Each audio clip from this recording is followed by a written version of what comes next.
오늘 전하실 말씀은 제목이 사랑의 우상이라는 제목을 갖고 여러분과 은혜를 받고자 합니다. 오늘 우리가 본문을 읽었던 내용은 창세기 29장에 나오는 이 말씀도 창세기는 수십 번, 수백 번도 여러분들은 다 읽었을 것입니다. 그 중에 아브라함의 아들인 이삭, 그 이삭이 야곱을 낳는데 이 야곱은 낳을 때부터 쌍둥이로 태어납니다. 행인 에서와 더불어서 동생이 야곱이 태어나죠. 그것을 통해서 그의 아버지 이삭이 에서를 너무 좋아합니다. 그 에서는 좋아할 수밖에 없는 게 아비 마음에 아들이 호전적이고 공격적이고 수많은 들판을 달리면서 사냥도 잘하고 많은 부족을 이끌어가기에 통솔력도 있는 것 같아 에서만을 좋아하고 편애를 합니다.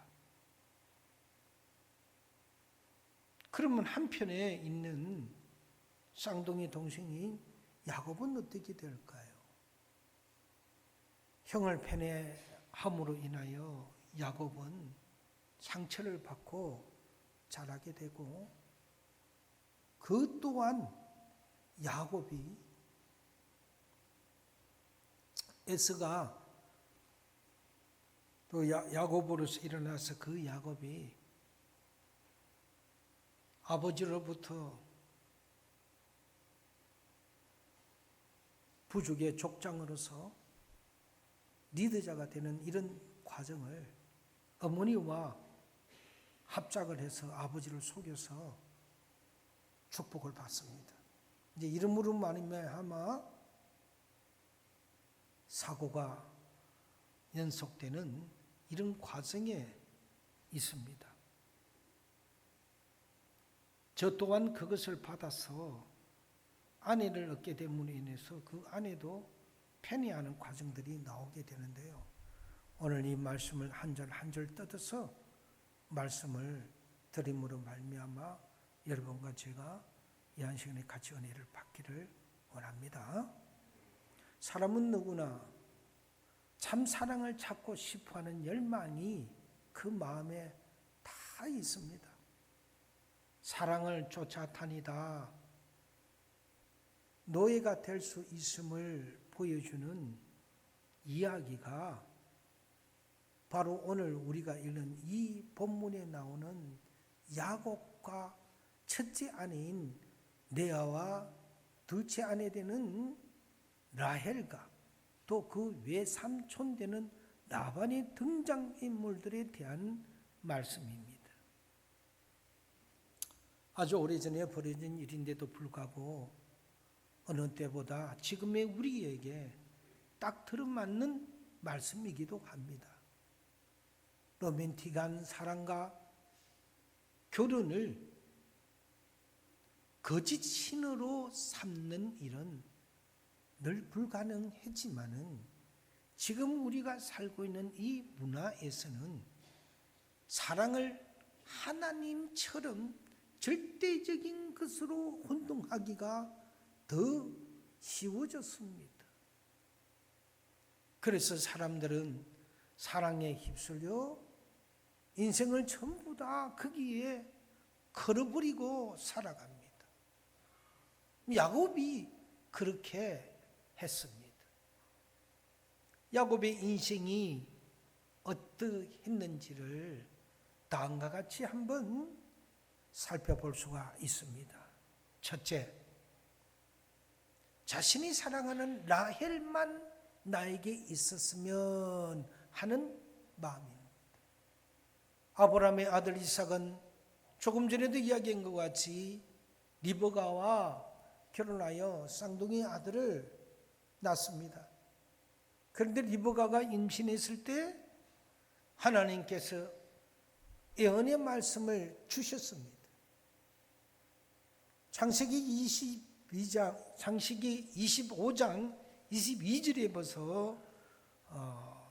보면은 그 아들들이 그의 태 속에 서로 싸우는지라, 쌍둥이니까요. 그가 이르되 이럴 경우에는 내가 어찌할꼬 하고 가서 여호와께 묻자온대, 여호와께서 그에게 이르시되 두 국민이 너의 태중에 있구나.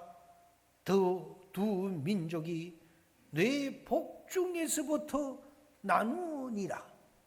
이 족속이 저 족속보다 강하겠고 큰 자가 어린 자를 섬기리라 하시니라 라고 기록되어 있습니다.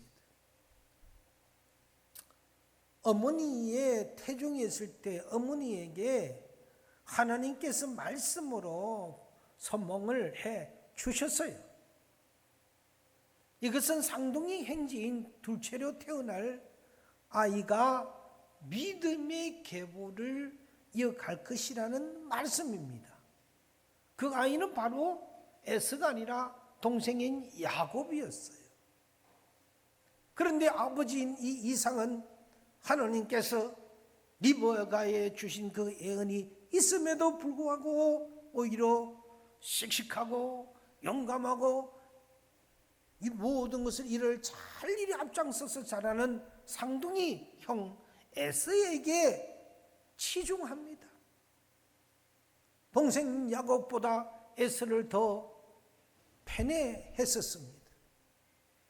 결국 이러한 아버지 이삭의 편애 때문에 쌍둥이 형 에서는 거만해지고 버릇이 없게 되고 고집이 세고 충동적이고 호전적이고 이러한 사람으로 자랐습니다. 남을 배려를 할 줄 모르고 자신만이 한 것이 제일이라고 하며 모든 것을 그렇게 휘어잡았습니다. 한편 동생 야곱은 냉소적이고 울분에 찬 사람으로 자랄 수밖에 없었습니다. 시간이 지나서 아버지 이삭 자신을 이어서 이 가문을 이끌어갈 족장을 축복할 시간이 되었을 때 늙은 이삭은 눈이 멀었습니다. 아무것도 볼 수가 없습니다. 기력도 없습니다. 그럴 때에도 늙은 이삭은 하나님의 말씀을 무시했습니다.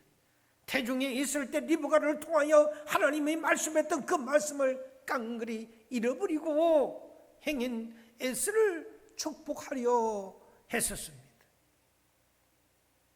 그때 동생 야곱이 어머니인 이 리브가가 같이 공부를 합니다. 말씀은 리브가가 들었기 때문인 것입니다. 하나님께서 너를 축복할 것인데 아버지는 너희 형 에서를 축복한다는 것이지요. 그렇게 하여 동생인 야곱을 형처럼 모습을 꾸미고 눈이 어두운 아버지 이삭에게 들어가서 이삭을 속이고 마지막 축복을 받아서 그 가문의 족장이 되었습니다. 축복은 두 번 이상 할 수가 없는 것이지요. 이 사실을 알게 된 형 에서는 야곱을 죽이기로 작정을 했고, 그래서 야곱은 형의 분노로부터 죽지 않으려면 도망가게 되었습니다. 야곱의 인생은 여기서 한마디로 파탄이 난 것입니다. 가족과 유산을 잃었고요, 생전에 부모님을 다시는 볼 수가 없게 되었습니다. 결국 야곱은 아주 먼 하란에 사는 외삼촌 라반이라는 그 집안으로 피난을 가게 됩니다. 야곱은 마침내 화란에 도착했고 라반은 몸을 피하러 온 그를 받아주었습니다.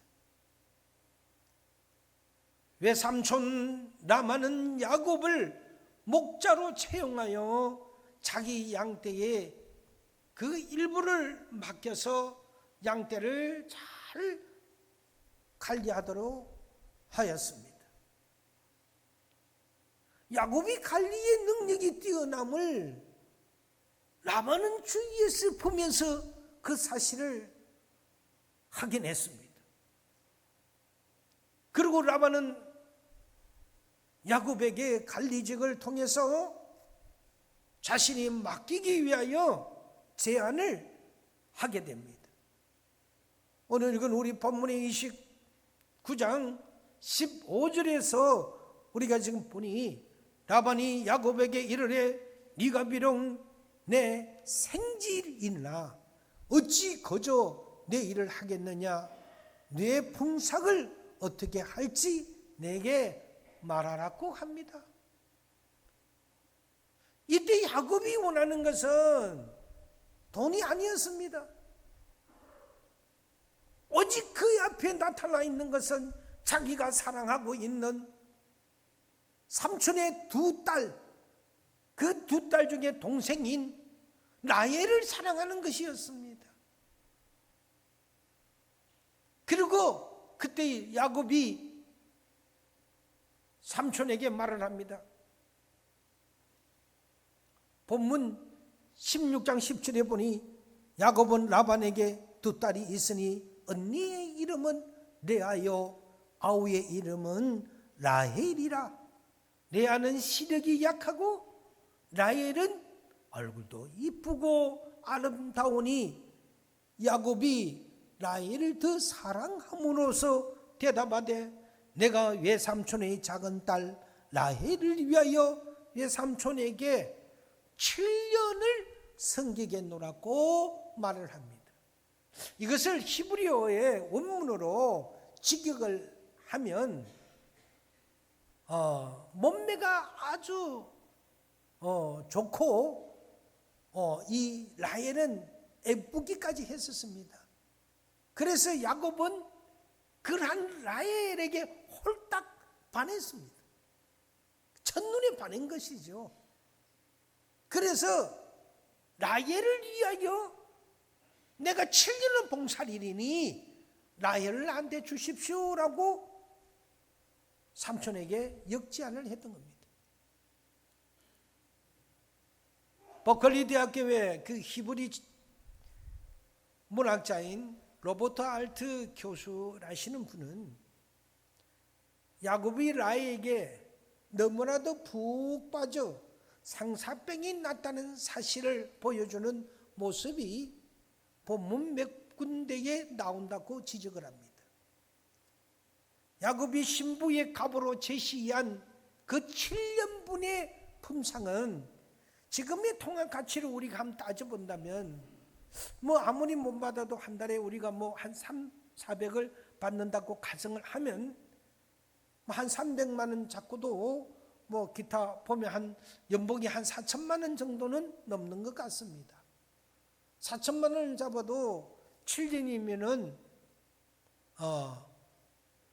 약 3억이 넘는 그런 엄청난 액수였습니다. 그런데 그는 그것을 조금도 아깝게 여기지 아니하고 어떻게 그는 하였습니까? 그는 라헬을 사랑하는 까닭에 7년을 며칠같이 여겼더라고 기록이 되어 있습니다. 야곱은 라헬을 너무너무 사랑한 나머지 7년을 진정으로 며칠이 후딱 이렇게 가는 정도였다고 기록이 되어 있습니다. 그리고 7년이 갔습니다. 그리고 드디어 야곱이 라반에게 말을 합니다. 21절에 야곱이 라반에게 이르되 내 기한이 찼으니 내 아내 라헬을 내게 주소서 내가 그에게로 들어가겠나이다 라고 말씀을 합니다. 요즘식으로 말하면은 이렇게 표현할 것 같습니다. 따님과 가서 방에 들어가서 첫날 밤을 지르고 싶습니다. 당장 저에게 주십시오 하는 이런 다급한 7년을 장장을 기다렸기 때문에 야곱은 한 여자를 향하여 감정적 성격의 그 열망으로 잔뜩 달아올라서 7년을 기대하고 있었음을 느낄 수가 있습니다. 그런데 야곱은 왜 그랬던 것일까요? 그의 삶이 아주 공허했기 때문입니다. 성 하나 어디에 붙일 때도 없고 사랑 하나 받을 때도 없고 사랑 하나 줄 때도 없는 그의 생활이 너무나도 공허했기 때문입니다. 그는 아버지의 사랑을 받지 못하며 자랐고 그 폐허 속에 살았기 때문에 마음의 상처가 이루 말할 수 없었을 것입니다.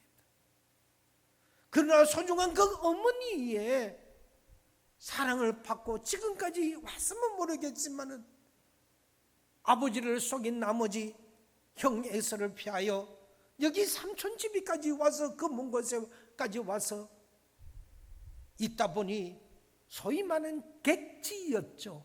이 객지 생활을 하다 보니 어머니의 사랑 또한 받을 수가 없는 그런 처지였습니다. 하나님의 사랑과 보호심은 그때까지 이 야곱은 잘 몰랐습니다. 고르던 차에 있도록 자기 눈에 들어오는 이 아름다운 이 여인을 처음 보고 이렇게 생각했던 것입니다. 이 여자만 있으면 내 인생을 이 여인에게 다 걸어도 되겠다고 자신이 느꼈기 때문입니다. 그녀만 있으면 모든 인생의 어려운 문제도 해결이 될 것 같다는 느낌이 들었습니다. 그래서 어미를 찾고 인정받으려는 그 마음의 열망이 온통 라헬에게 쏠렸던 것입니다. 당시에 그 인류학자들과 역사학자들에 따르면 고대 사람들은 대개 결혼하는 풍습이 사랑으로 이 결혼을 하는 것이 아니라 사회적으로 어떤 주의나 때가 되어서 그 어떤 주의를 유지하기 위해서 그래서 결혼을 했다고 합니다. 하지만 이 야곱은 달랐습니다. 그는 사랑 때문에 결혼한 케이스였습니다. 그래서 많은 사람들이 자신의 그 전생연분을 만나기만 하면은 자신의 모든 문제가 해결될 것이라는 환상을 품고 있습니다. 하지만 기대와 그 희망이 그 정도로 커지면은 사랑하는 그 대상이 우리는 하나님이 되어야 되는데 사랑하는 데 사람이 됨으로 인하여 즉 하나님보다 더 사랑함으로 인하여 우상이 되고 마는 것입니다. 그래서 한쪽으로 치우치지 말라고 하는 것입니다. 너무 치우치면 좌파도 되고 우파도 되는 것처럼 우리의 믿음 중심은 오직 주 하나님만을 바라보아야 합니다. 둘째, 사랑의 중독입니다. 로맨틱한 사랑은 인간의 감정과 생각에 엄청난 위력을 행사하며 삶을 지배할 수가 있습니다. 사랑 때문에 모든 것이 다 이 지구의 역사는 이루어지고 있었고 실패자가 있고 승리자가 있었기 때문입니다. 연애에서 맛본 쓰라린 상처나 실패에 대한 두려움 때문에 로맨틱한 사랑을 피하는 사람도 사실은 그 위력의 지배를 당한다고 말들을 합니다. 사랑의 관계를 원치 않는 사람은 훌륭한 짝이 될 만한 사람이 와도 피할 것이고, 늘 사랑의 그 관계를 갖기 원하는 사람은 자기에게 맞지 않거나 난폭한 사랑까지도 짝으로 삼게 됩니다. 사랑은 너무 겁내거나 또는 반대로 사랑밖에 모른다면은 둘 다 이미 그 사랑이 신과 같은 신적 위력을 발휘하여 그 사람의 생각과 인생 전체를 뒤틀어 놓을 것입니다. 야곱은 내면에 공허했기 때문에 로맨틱한 사랑이라는 그 우상 숭배에 빠지게 되었습니다. 사랑이라는 그 이름의 가면을 쓴 우상에게 야곱은 넘어갔던 것입니다. 그는 라헬을 얻기 위하여 7년을 일하겠다고 했는데, 그것은 당시 신부를 데려올 때 치르는 통상적인 지참금보다는 거의 수십 배에 해당하는 수준이었습니다. 그럼에도 불구하고 그는 아랑곳하지 아니했습니다. 그것만 보더라도 야곱의 눈에는 오직 라헬밖에 없었다는 것입니다. 그것을 들은 라반은 그것을 이용하여 비양심적이고 사기꾼 같은 그런 사람이었기 때문에 야곱이 자신의 둘째 딸 라헬에 대해 지독한 상사병에 걸려 있는 것을 보고 그의 약점을 이용했던 것입니다. 야곱이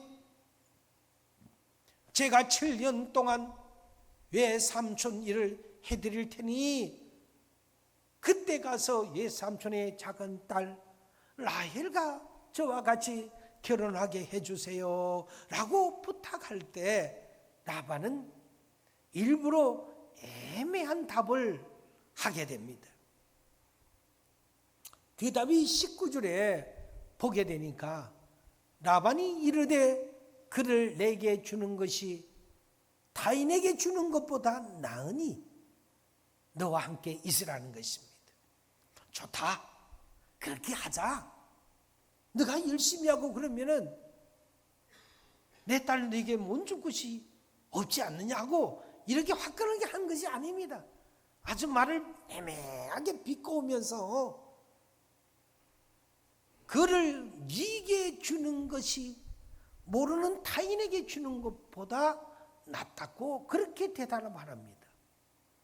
야곱은 라반이 라헬과 혼인을 허락한 것으로 들었지만은 사실 그 말은 허락이 아니라 너와 라헬이 맺어지는 것도 그래 어쩌면 괜찮겠지 하는 그런 정도에 불과했었습니다. 결국 7년 동안 열심히 일한 야곱은 때가 되었기 때문에 라반에게 가서 이제 내 아내를 내게 주세요 라고 요구를 합니다. 그러자 라반은 그의 반응을 합니다. 22절에 23절을 보면은 라반이 거기 사람을 다 모아 잔치하고 저녁에 그의 딸 내 아들 야곱에게로 데려가매 야곱이 그에게로 들어가니라. 그곳 풍습대로 성대한 혼인잔치가 열렸는데 한참 분위기가 달아올랐을 때 라반은 얼굴에 베일을 덮어 씌운 채로 야곱의 아내를 데려오게 합니다. 야곱은 그때 기분이 너무 좋아서 술에 취한 상태로 신방으로 들어가서 그녀와 동침을 했습니다. 그런데 이게 웬일입니까?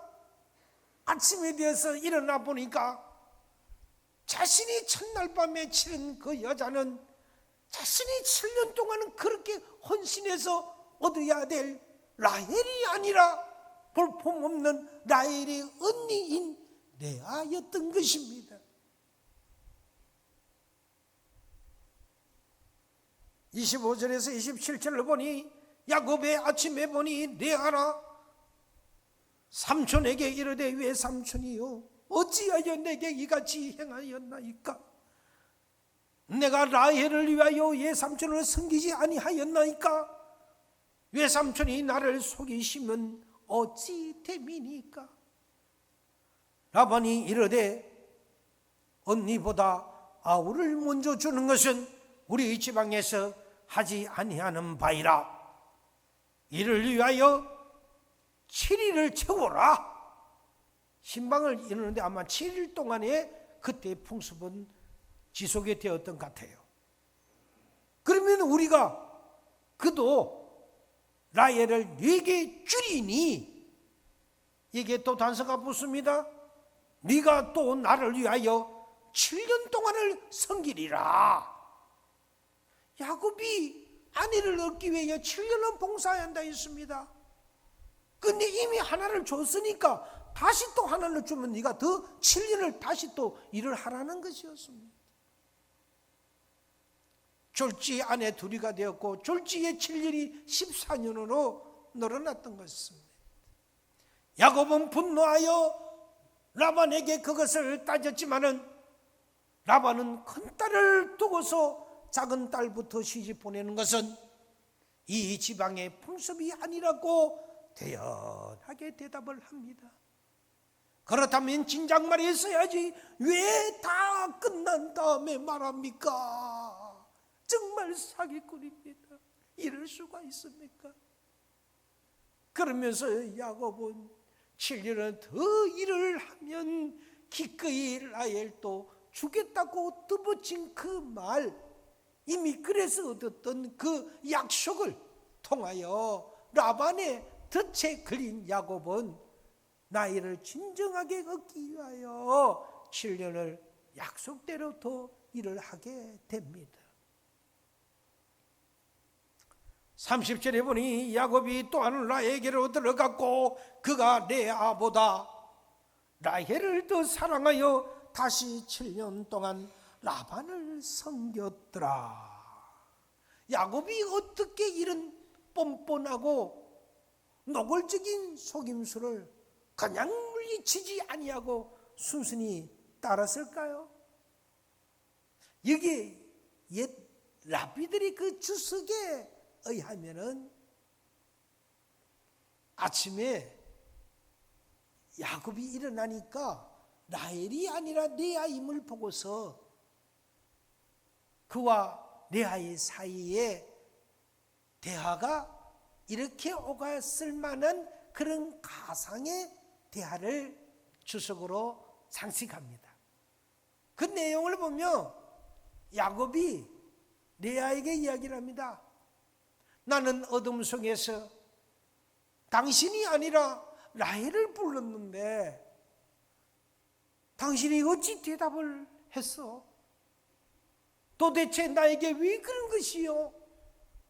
그러자 레아가 당당하게 대답하며 되묻습니다. 당신의 아버지는 어둠 속에서 당신의 형 에스를 불렀는데 당신의 어머니와 작당을 하여 당신이 에스인 것처럼 대답을 했지 않습니까? 도대체 아버지한테 당신은 왜 그렇게 한 것입니까? 그 말을 들은 야곱은 가슴이 찔렸습니다. 과거 행에게 그 부족의 그 족장자리와 집안의 장자자리를 속여서 아버지로부터 장자권을 가로챈 자신의 잘못된 그 과거를 발견하자 곧 자신이 레아에게 행했던 그 분노가 사라졌습니다. 잘못된 자신을 회개했다는 것이지요. 그 자신을 발견했다는 것이지요. 그 업보를 내가 받는구나 하는 것을 자기가 깨달았다는 것이지요.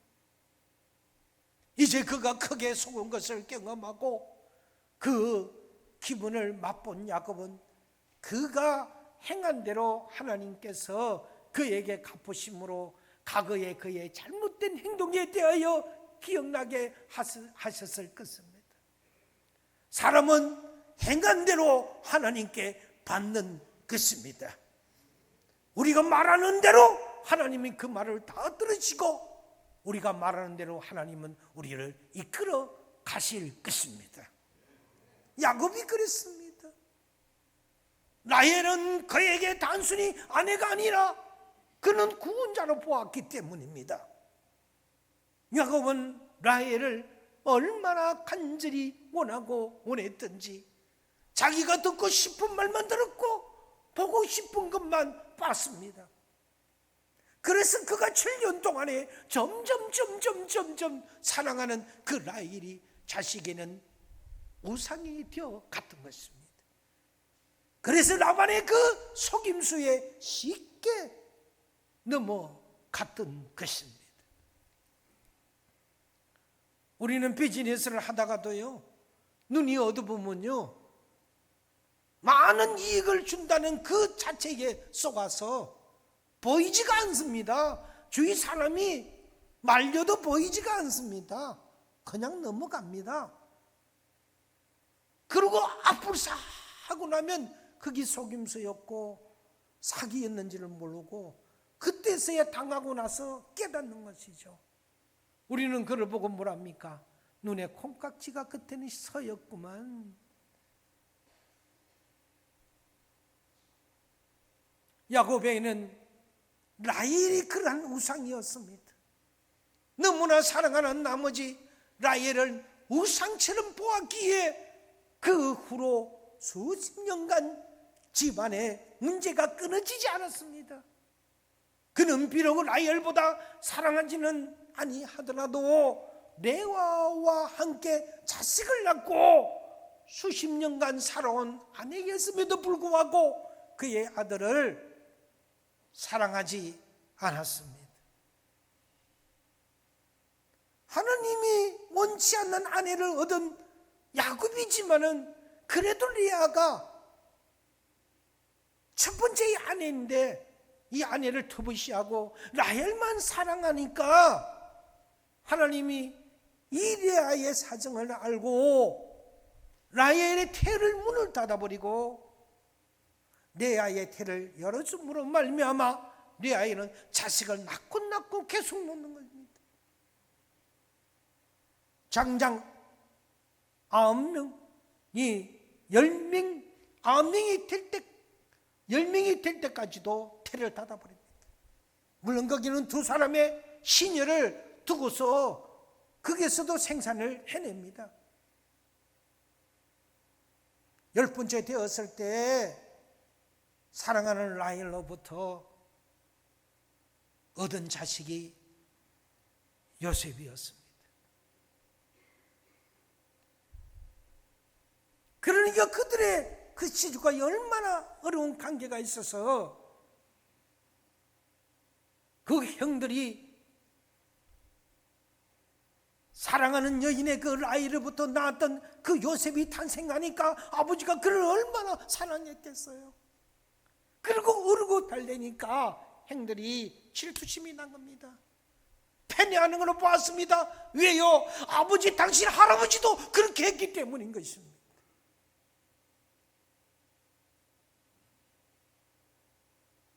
그래서 상처의 대물림이 되는 것입니다. 그 교회 형들은 요셉을 그렇게 해서 죽이려고 작당하고 미수에 그치자 오히려 요셉을 지나가는 사마리아 여인에게 노예로 팔아버리지 않습니까?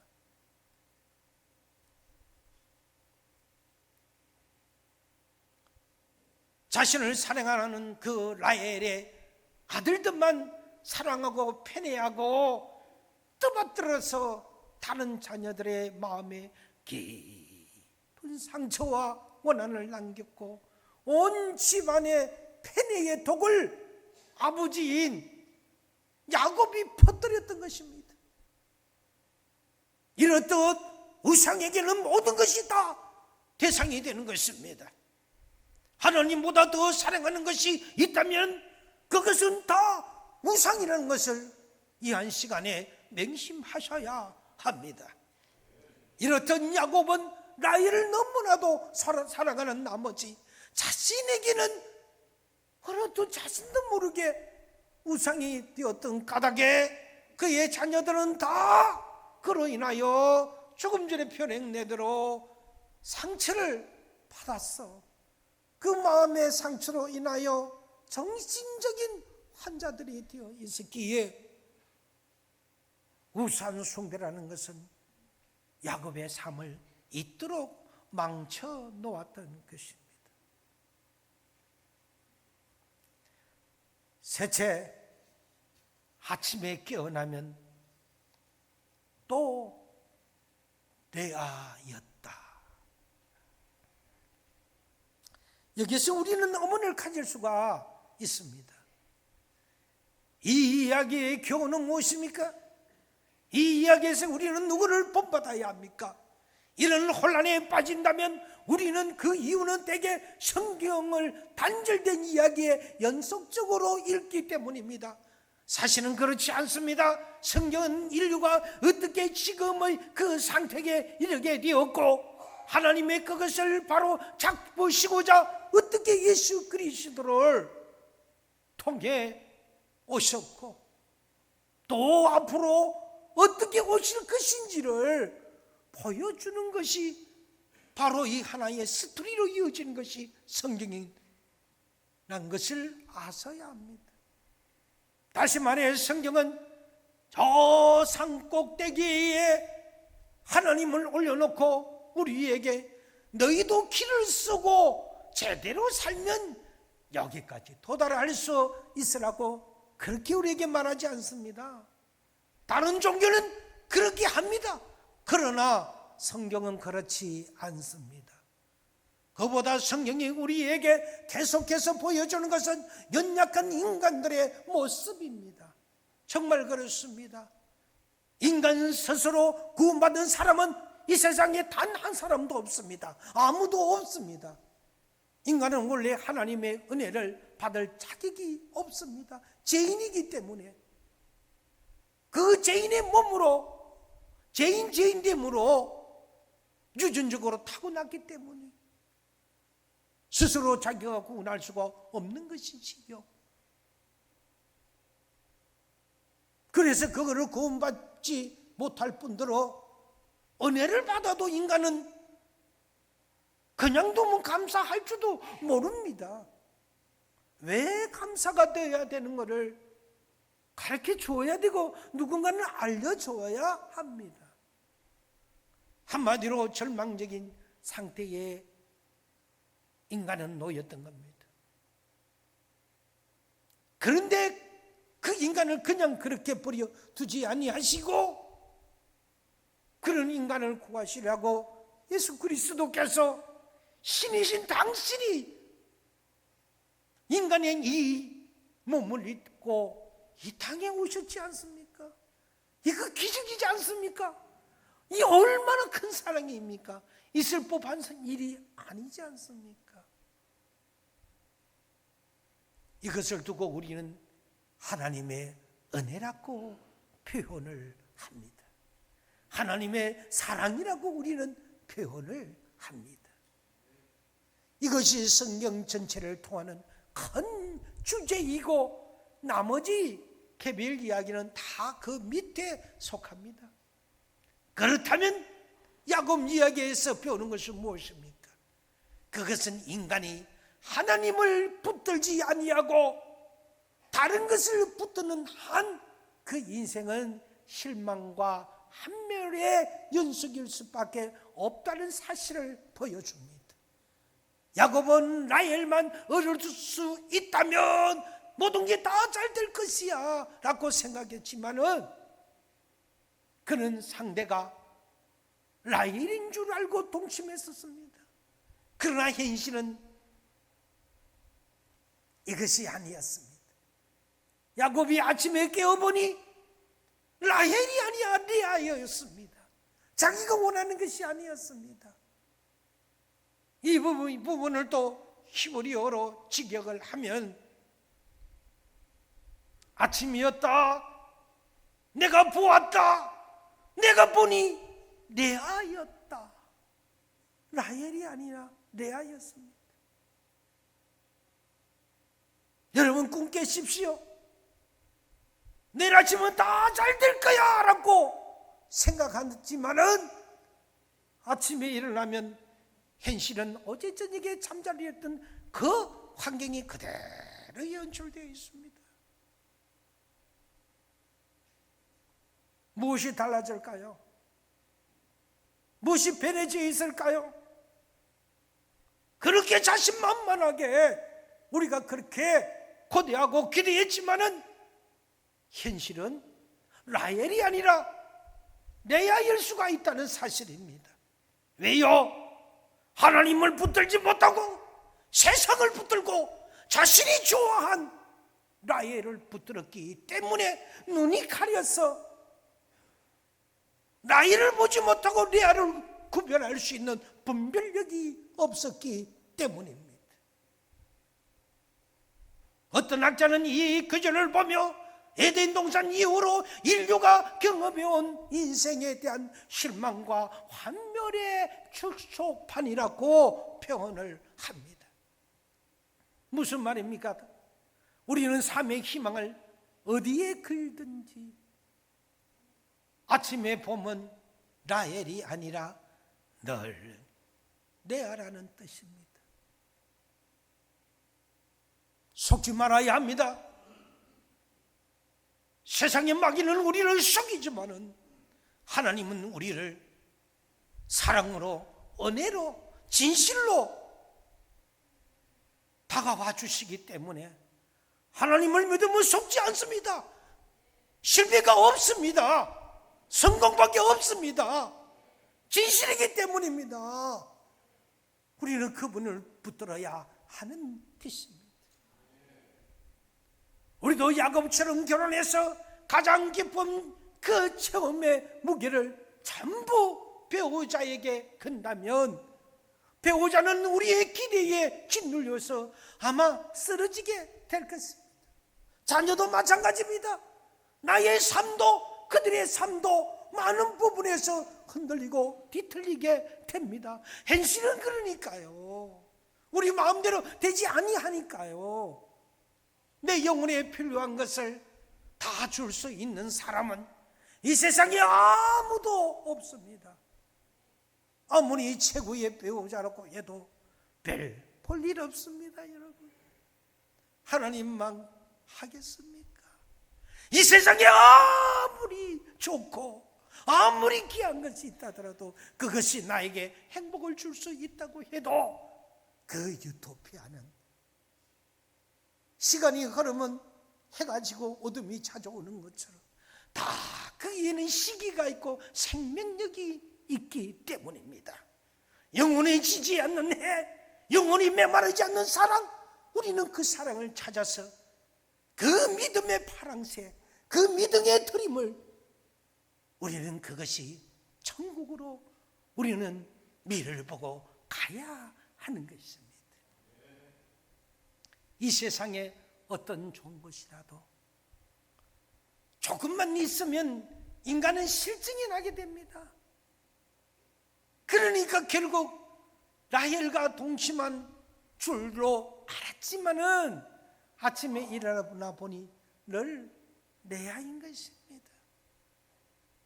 이런 인간의 공통적인 실망과 환멸은 삶 전체에 퍼져 있으며 특히 자신이 가장 기대를 하던 그 대상에게서 그것이 사람이든 물건이든 그 대상이 돈이든 이것을 생생히 경험하게 됩니다. 따라서 결론은 행복은 하나님 외에 줄 수 있는 것이 없습니다. 이제 설교자는 말씀을 맺도록 합니다. 지금 오신 내 삶에 야곱처럼 내 마음을 채워보려고 시도하는 그 어떤 것이 있습니까? 이것만 있으면, 이 사람만 있으면, 내 인생이 잘 될 것이다라고 생각하거나 이게 없어지면 안 되라고 생각하는 것이 무엇입니까? 여전히 자녀입니까? 로맨틱한 관계입니까? 아니면 다른 사람과의 관계입니까? 여행입니까? 운동입니까? 취미생활입니까? 학입니까? 돈입니까? 성공입니까? 아니면 자녀들의 성공입니까? 무엇입니까? 아무리 그런 것으로 채워보려 해도 내 마음은 결국 채워지지 않는다는 사실입니다. 인간은 그런 것들을 다 합친 것보다 더 큰 존재로 하나님으로부터 지음을 받았기 때문입니다. 그렇습니다, 여러분. 우리는 하나님의 형상으로 지음을 받았기 때문에 하나님으로만 채워져야 합니다. 내 삶의 초점 전체를 하나님 쪽으로 조정할 때 채워집니다. 내 삶의 일부만 하나님께 드리고 나머지는 내가 원하는 것을 찾아가는 게 아닙니다. 반쪽적인 믿음이 아니라는 것입니다. 내 삶의 전체를 하나님께 맞추러 나가야 합니다. 그럴 때 채워지는 것입니다. 이 시간 나를 있는 모습 그대로 사랑하는 우리 주님 앞에 우리 나아갑시다. 그리고 주님께 내 마음의 열기를 원해봅시다. 주님 외에는 다른 것에 마음을 주지 않기를 원합니다. 오직 주님만 바라보기 원합니다. 거기에 진정한 기쁨이 있고 만족이 있고 능력이 있고 응답이 있고 고침이 있고 기적이 있는 것입니다. 오직 기도하며 고백하고 선포하고 승리하며 나아가시는 우리 서연의 여러분들이 다 되시길 이 한 시간에 주의 이름으로 축원드립니다.